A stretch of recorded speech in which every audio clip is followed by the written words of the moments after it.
자, 매주 수요일 역사 속의 미스터리한 범죄를 통해서 교훈을 얻어보는 투베쇼 시간입니다. 오늘도 배상훈 프로파일러, 백이성 역사 크리에이터 두 분 모셨습니다. 안녕하십니까? 안녕하십니까? 안녕하세요. 자, 오늘 이 사건 얘기를 좀 해야 될 것 같습니다. 지난해 12월 자신의 아내를 둔기로 폭행해서 숨지게 한 그래서 재판에 넘겨진 대형 로펌 출신의 변호사입니다. 이 사건이 다시 또 세간에 주목받기 시작했는데요. 그 이유가 바로 당시 상황이 녹음된 녹음 파일 공개가 됐기 때문인데, 일단은 사건 기호도 좀 설명해 주시고요. 이 녹음 파일이 왜 이제야 공개됐는지 그것도 좀 배상 교수께서 좀 짚어주시죠. 예, 작년 12월 3일 날 발생한 사건인데요. 네. 저녁에 발생했습니다. 이게 오해하시는 게 아침에 발생했다고 착각하시는 분들이 있는데요. 네. 저녁에 발생했습니다. 이제 사실 이 사건과 제가 조금 관련이 있는 게 네. 사건이 이 범인이 체포되고 그 다음에 이 피해자 쪽 관련된 변호사분께서 네.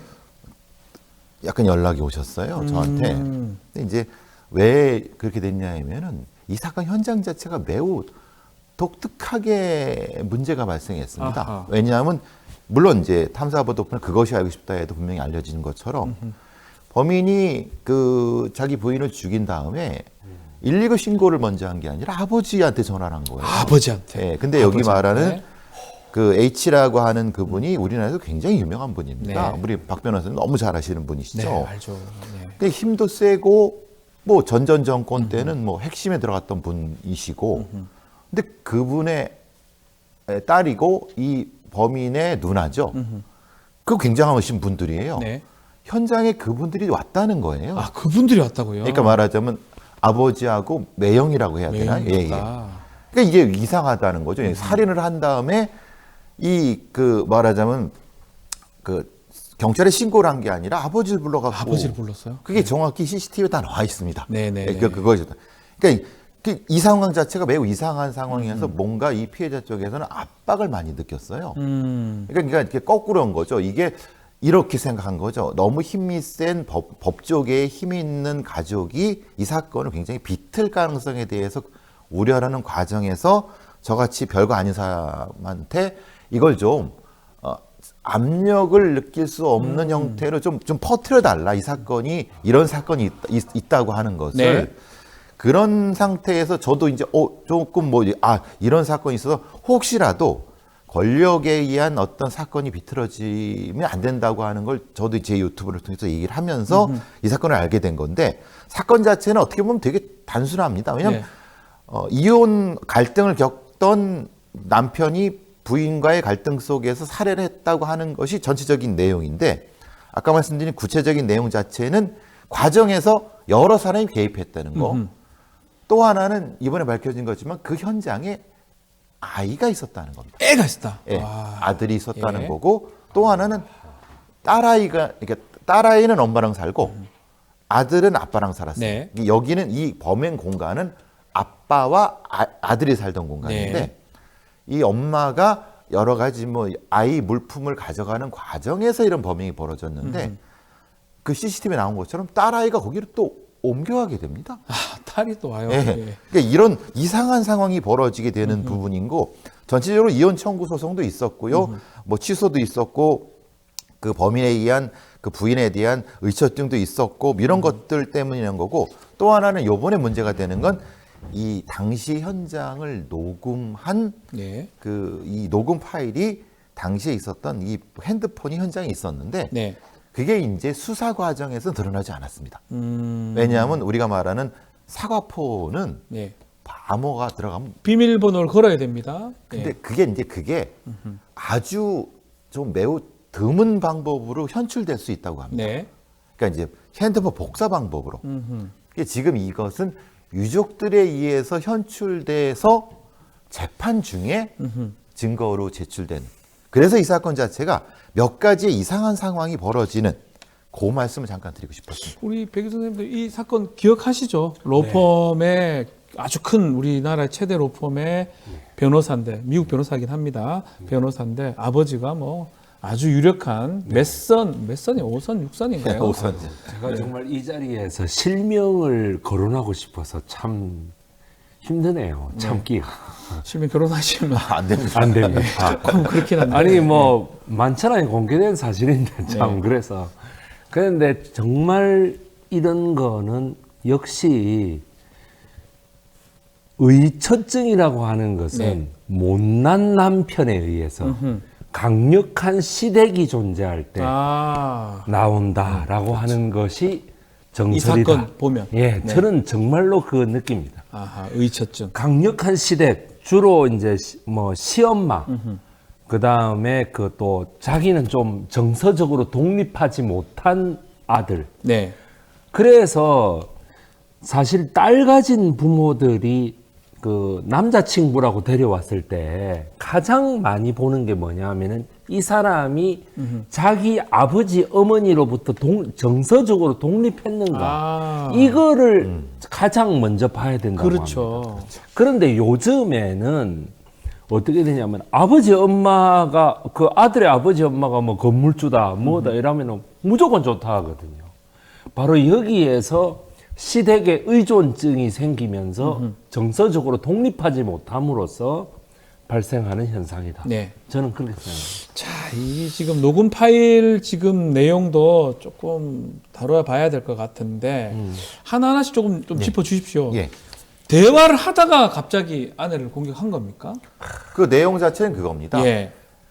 그러니까 그 숙소에 들어와서 딸아이, 아들아이의 그 물품을 챙깁니다. 왜냐 같이 있었으니까. 그러니까 이제 근데 그걸 물품을 챙기는 과정에서 이거 있었어 없었어 뭐 일상 대화라는 과정에서 갑자기 한 2분 지났는데 갑자기 비명 소리가 들립니다. 네.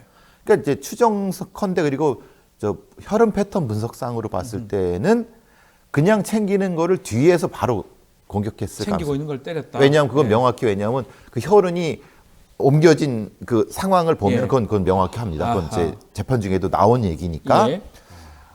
그건 우발적인 게 아니라는 거예요. 네. 왜냐하면 우발적이라고 하는 우리나라가 뭐냐면 그냥 뭐 멱살을 잡고 한다든가 뭐 말싸움을 한다든가 그러다가 뭔가 올라가서 뭐 이렇게 했다. 이게 아니라 방심하고 있는데 바로 공격했다. 뒤에서 공격한 것이다. 예. 이게 굉장히 그 위험한 거거든요.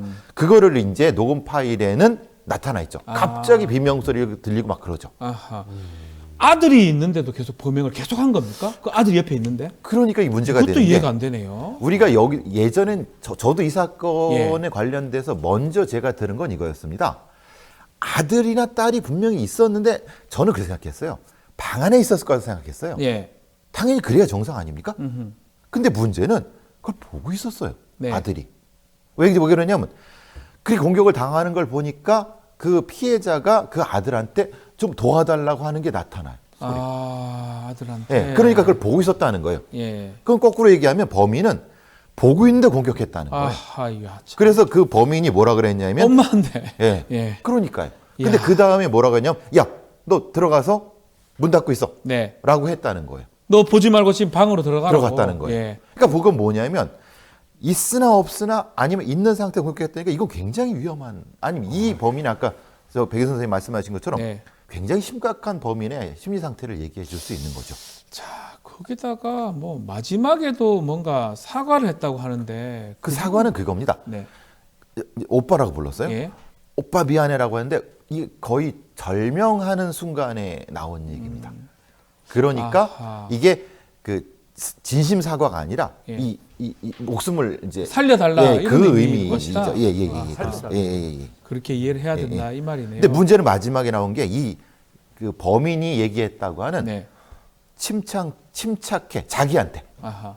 침착해 욕 XX. 아하. 그러니까 뭐냐면 자기가 이걸 뭐 하는지 알고 있었다는 거예요. 아하. 자기가 이런 예. 어떤 살인 범죄를 저지르고 있다는 자체를 네. 다 이해하고 그리고 지금 그 상황을 녹음 파일로 봤을 때는 아들이 있는 상황에서 아들한테 들어가라 하면서 그런 범행을 저질렀다. 그러니까 이분은 네. 그 이혼 갈등 중에 늘 만날 때마다 그 핸드폰 녹음기를 켜놓나 봅니다. 아하. 그게 주머니에 있었던 것 같아요. 아하, 그러다 보니까 예. 녹음이 된 것 같습니다.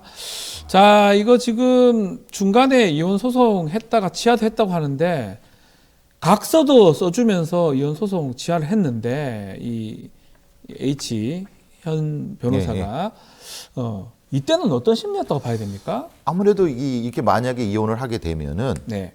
문제는 자기의 어떤 바운더리에서 도망가 버리는 거 아닙니까? 네.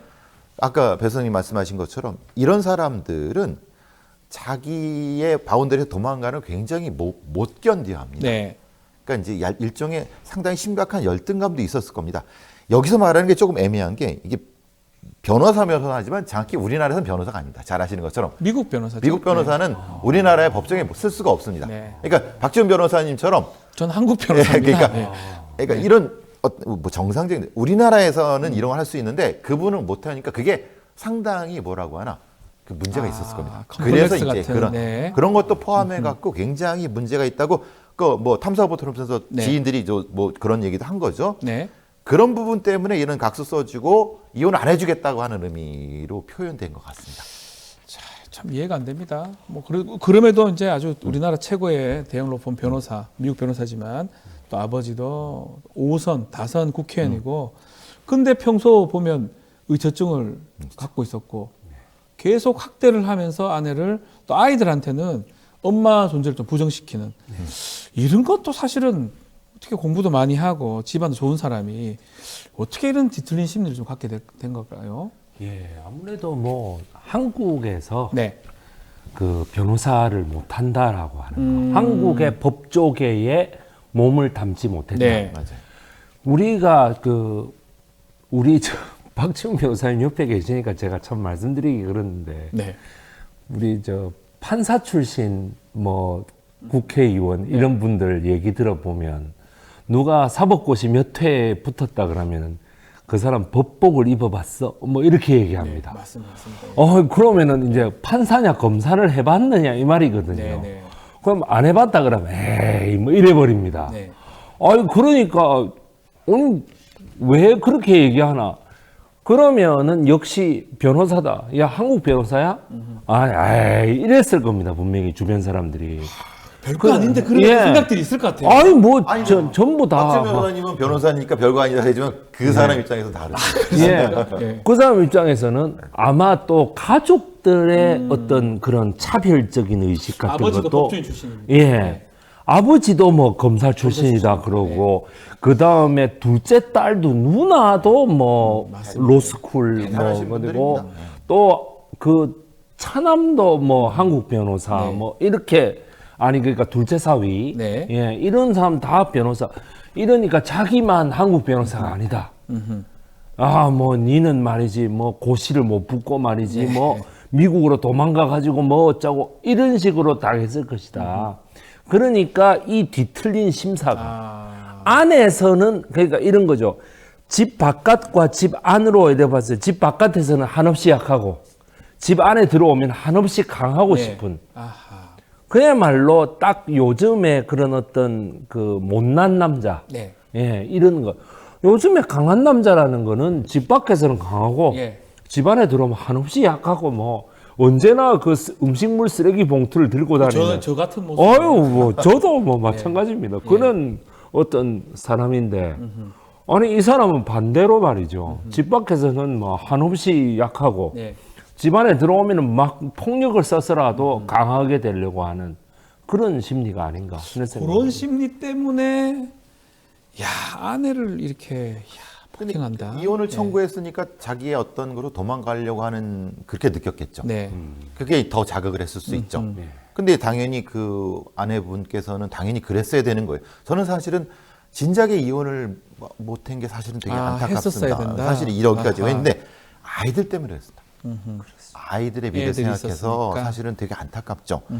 근데 아까 말씀하신 아이들한테 이 범인이 엄마를 마녀라고 부르겠다고 해요. 물론 탐사보도에 다 나온 얘기지만은 그러니까 엄마의 존재를 지우려고 하는 그런 심리 때문에 아까 말씀드린 건 밟으려고 하는 거잖아요. 그러니까 이제 그는 도망가려고 하니까 폭력적으로 더 높아졌을 가능성이 높죠. 네. 예. 자, 진실 소망님께서 배상훈 프로파일러님 감사합니다. 이렇게 하면서 슈퍼챗을 이렇게 저희 방송에 슈퍼챗이 볼 일이 별로 없는데 그렇죠. 어쨌든 감사합니다. 배상훈 프로파일러님 아주 좋아하시는 분 같습니다. 감사합니다. 자, 과거로 좀 한번 돌아가 봐야 됩니다. 우리 백희성 쌤한테도 질문 좀 드려보겠습니다. 과거에도 이렇게 고위층이 자신의 아내를 살해한 사건 많이 있었습니까? 네, 가장 대표적으로 네. 경상북도 문경, 문경. 부녀자 살인 사건이라는 아하. 게 있습니다. 예. 1904년에 있어 아주 먼 옛날 같은데 네. 사실 따지고 보면 한 120년 전의 일입니다. 120년. 예, 120년 전에 이게 이제 뭐 대한제국기에 네. 예, 있었던 일인데 그 경상북도 문경에서 말이죠. 천민이 그 양반집의 며느리를 겁탈하려고 하다가 천민이요. 예. 네. 그거를 이제 치욕을 이기지 못하고 그 며느리가 자살한 것으로 보고가 된 사건이 있었습니다. 예, 예. 그런데 그때의 문경 군수가 말이죠. 이거를 보고를 받고 네. 아니 겁탈이 된 것도 아니고 하려고 하는데. 겁탈 미수 요즘으로 말하면 강간 미수인데 강간 미수인데. 그 왜 자살까지 해? 어허. 그리고 왜 자살한 장소가 예. 하필이면 그 천민집이야? 아하. 이렇게 된 겁니다. 조금 이상하고 그 예. 충분히 의심할 만하네요. 뭔가 좀 이상하다. 예, 예. 그래가지고 그 검시관을 데리고 아하. 면밀하게 조사를 했고 또 증언을 그 청취를 했습니다. 네. 그래가지고 그 천민의 조부라는 사람은 뭐 말할 들을 것도 없이 그냥 오락가락하고요. 그 다음에 그 남편이라는 사람은 계속 아니 이거는 며느리가 자살한 사건인데 왜 자꾸 이렇게 취조를 하느냐 네. 이렇게 얘기를 하는 거를 보고 이 문경 군수가 더욱더 수상하다. 이 조사를 해보니까 세상에 그 천민이 겁탈하려 한 거는 맞는데 그건 맞는데. 예, 그거를 보고 그 남편이 사사건건 이제 그때부터 아하. 자기 부인을 의심을 해가지고 아하. 그렇게 못 살게 굴다가 결국 그 천민의 집에서 살해했다라고 하는 사실을 살해 사건이네. 예, 알게 된 겁니다. 이야. 그래서 자살 사건에서 살해 사건으로 옮겨간 사건입니다. 이야. 자살 위장 사건이죠, 그러니까. 자살로 위장을 했던 예, 예. 그런 사건이네요. 예, 예. 그렇습니다. 결국은 그 남편의 어떤 예. 뒤틀린 심사가 예. 살인으로 이어졌다. 예, 이렇게 봐야 그렇습니다. 되겠네요. 예, 예. 네. 어떻습니까? 그런 비슷한 것 같기도 하고. 그렇죠. 권력자가 예. 권력을 가진 사람이 예. 그런 어떤 일종의 아까 배송이 말씀하신 못난 아들이 자기 부인을 의심해 갖고 네. 결국은 살해해 놓고 자살로 위장해 버린 거죠. 그런 사건이죠. 예전 뭐 이때도 뭐 1900년도니까 조선 시대라고 봐야 되는데 구한 말인데 아내를 살해하면 어떤 처벌을 받습니까? 아이 그거는 아내를 살해했다라고 하는 것은 네. 사람에 대한 살해이기 때문에 모두 그건 사형에 처합니다. 아하. 그리고 그런데 이 사건은 그 사실 원인은 그 천민이 겁탈하려 한 거 아닙니까? 예. 근데 천민을 잡아야 되는데 결국 못 잡았습니다. 그 천민을 못 잡았다고요? 예. 왜 도망갔습니까? 그 결국에는 그 천민을 추포하려고 했는데 예. 결국에는 행방이 묘연했다. 아하. 실종돼 버렸다. 실종돼 버렸다. 어디로 갔는지 모른다라는 예. 거죠. 그러면서 이제 결국 살해범은 남편이기 때문에 네. 남편을 교수형에 처했다. 교수형에 처하고. 예. 야, 그때나 지금이나 살인죄는 뭐 강하게 처벌을 하고 있는 상황인데 예. 이거 말고도 네. 의처증이 심해서 평생의 그 반려자, 배우자를 네. 못 살게 굴거나 네. 또 자식들을 못 살게 구는 왕이나 고위직 관리 또 있습니까? 네. 예, 아마 이거는 저밖에는 주장을 안 하는 역사적 이론인데요. 영조 임금이 이렇습니다. 영조 임금이 예. 의처증이 있었다고요? 영조 임금이 이게 지금 이게 아주 심합니다. 그래요? 예, 자기 그 첫 번째 정비가 예. 달성 서씨인데요. 네. 이 왕후를 자기가 이제 왕세제 시절에 처음에 들어가가지고 첫날 밤에 이렇게 손을 딱 잡고는 당신 손이 매우 곱구려라고 얘기를 합니다. 네. 그러니까 이 왕비가 어려서 제가 물리를 안 해봐서 그렇습니다라고 얘기를 하니까 네. 그때는 이제 연인군이었거든. 예. 연인군의 엄마는 그 유명한 최무술이입니다. 그렇죠. 무술이가 숙빈 최 씨. 예, 숙빈 최 씨가 네. 무술이라는 게 우리가 그 궁안에서 물일하고 뭐 설거지하고 맞아요. 내 물빨래하고 이런 거 아닙니까? 예. 그러니까 니 지금 화가 났구나. 니 지금 내 엄마가 지금 무술이라고 지금 비꼬는 거냐? 이러면서 그 손을 딱 놓고 나가버린 거예요. 진짜 그 얘기를 했는데 약간 컴플렉스가 있으니까 계속 그 예, 생각만 하는 그러니까는 나가버려가지고 죽을 때까지 찾지 않았습니다. 그 왕비가 죽을 때까지 찾지 않았습니다. 예. 우리는 영조를 성군으로 알지만 예. 자기 부인을 괴롭히는 네. 못된 사람이죠. 아주 그 희한한 정말 괴벽을 가진 사람. 아하. 그리고 예. 아들이 누굽니까? 사도세자를 예. 뒤주에 가둬서 그렇지 그렇지 않습니까? 않습니까? 야, 독특한데 예. 뭐 영조가 사실은 정말 경종의 동생이잖아요. 이복 네네네. 동생. 그렇습니다. 경종이 이복 동생. 예, 빨리 좀 사망을 하고 예. 예. 정말 임금이 되기 좀 쉽진 않았는데 네. 어떻게 숙빈채 씨 무수리의 아들인데 임금이 되다 보니까 어느 정도는 컴플렉스가 계속 있었던 것 같아요. 그러다 아유, 보니까 밥도 막 잘 예. 백성들하고 같은 그런 밥 먹는다 그런 얘기 맨날 했었고 예. 그런 컴플렉스가 항상 있었던 것 같긴 해요. 예. 항상 그 노론 그 네. 사람들로부터 저 천한 무수리의 아들이라고 말이죠. 그때는 이상하게 천출이라고 하는 것이 네. 문학이 많이 나옵니다. 네. 이 사람은 천출소생으로서 이런 말이 많이 나와요. 그거 나오면 영조는 기분 나빴고. 영조는 그때마다 정말 기분 나쁜 거죠.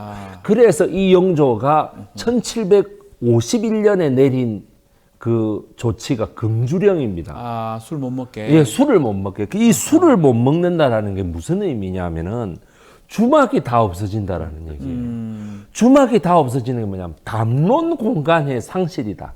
우리나라에. 네. 사람들이 모여가지고 막 얘기하고 거기서 술 먹으면은 연극도 하고 우리 희극인들이 그런 데서 다 행사를 하고 보조금도 받고 하는 거 아닙니까? 그랬는데 세상에 거기에서 하는 이야기들이 대부분 왕을 희화화하는 얘기란 말이죠. 그런 거는 다 하게 해줍니다.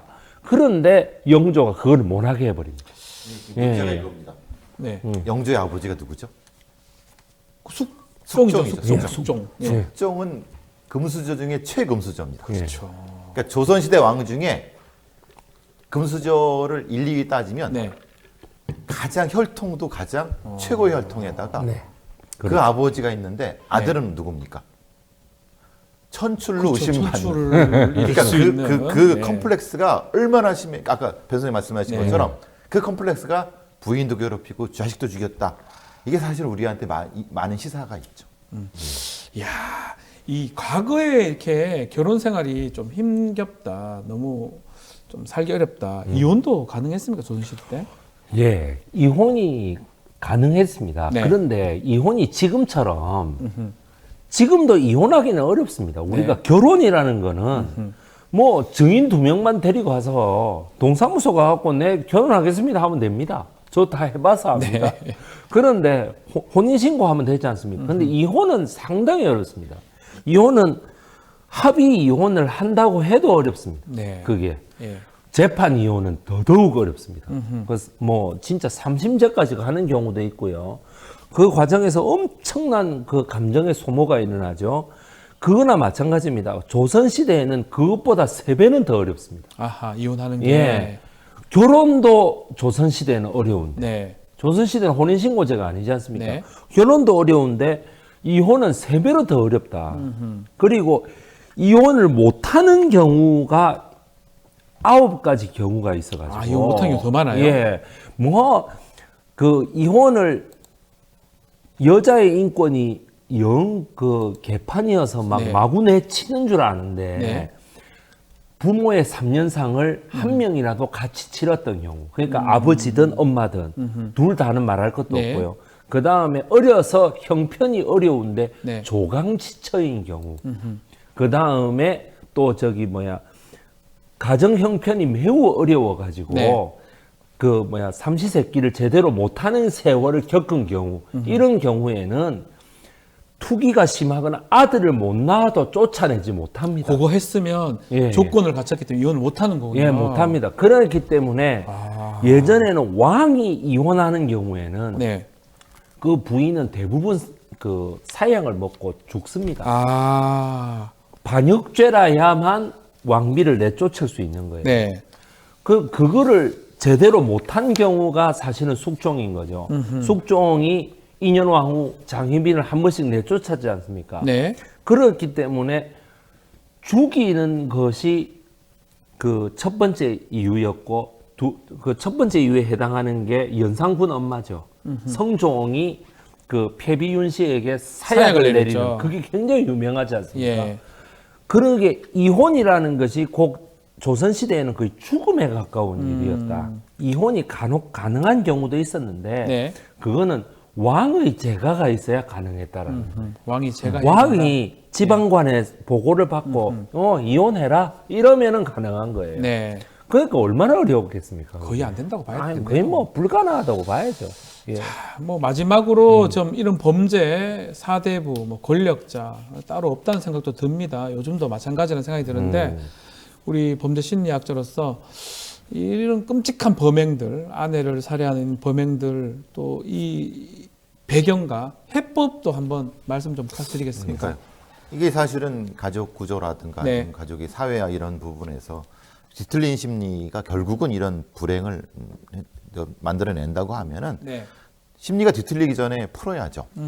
그게 사실은 해법이라고 생각합니다. 심리가 뒤틀리기 전에. 이미 크게 뭔가 했을 때 풀기는 어려우니까 네. 평소에 풀어나갈 수 있는 것이 제일 중요하다고 생각합니다. 평소에 좀 이런 부분들을 풀어야 된다. 뭐 하실 말씀?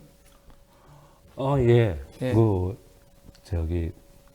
하나님께서 네, 하나님. 네. 딱 주례사를 네. 하신 게 있습니다. 뭐죠? 뭐냐면 아담과 하와가 예. 부부의 연을 맺을 때 부모를 떠나라고 얘기합니다. 아, 그래요? 예. 아담 너는 부모를 떠나 독립할지어다 이렇게 얘기하거든요. 네. 그게 저는 정답이라고 생각합니다. 부모를 떠나야 된다고. 부모를 떠나야 된다. 지금 이 현 변호사의 경우에 이런 일을 저질렀을 때 제일 먼저 누구한테 전화했습니까? 119에 바로 전화하는 게 아니라 부모한테. 저가 아버지한테 전화를 했지 네. 않습니까? 부모를 떠나지 못하는 거죠. 그것도 마찬가지입니다. 이태원 참사 때 네. 말이죠. 그 용산구청장이 제일 먼저 누구한테 전화했습니까? 의원한테 전화했죠. 원영세 의원. 네, 그거나 마찬가지입니다. 그러니까 정서적으로 예. 독립하지 못한 거예요. 독립하지 못한 상태에서 이렇게 일을 하다 보니까 결국에는 늘 아버지한테 물어보고 제가 아는 한 서울 법대생이 네. 그 소개팅을 나가 이거 실제입니다. 네. 소개팅을 나갔는데 그 오늘 뭐 먹으러 갈까요?라고 여자분이 물어보니까 네. 잠깐만요. 엄마한테 한번 아마 서울 물어보고 법대인데요. 예. 아, 아니 이게 말이 되는 소리냐고요. 그래가지고 예. 아니 이거 정말 실제입니다, 실제. 그러니까 엄마한테 물어보고요라는 답. 그래가지고 그 여자가 막 36개 준행랑을 쳤어요. 아, 주랭이 쳐야죠. 엄마는 살아라 이래. 제 사촌 여동생의 이야기입니다. 아, 예, 본인. 그렇습니다. 예. 그래서 지금은 뭐 건실한 주부로서 잘 살고 있는데, 네. 예, 그래서 정말 그때의 일이 제가 이 글을 들으면 네. 그 법대생이지 않습니까? 네. 그러니까 이거 떠오릅니다, 제가. 예, 예. 알겠습니다. 정서적으로 독립해야 된다. 정서적 예, 독립까지 말씀 주셨습니다. 자, 오늘 말씀은 여기까지 듣도록 하겠습니다. 지금까지 배상훈 프로파일러 백이성 역사 크리에이터와 함께했습니다. 오늘 말씀 감사합니다. 고맙습니다. 고맙습니다. 네.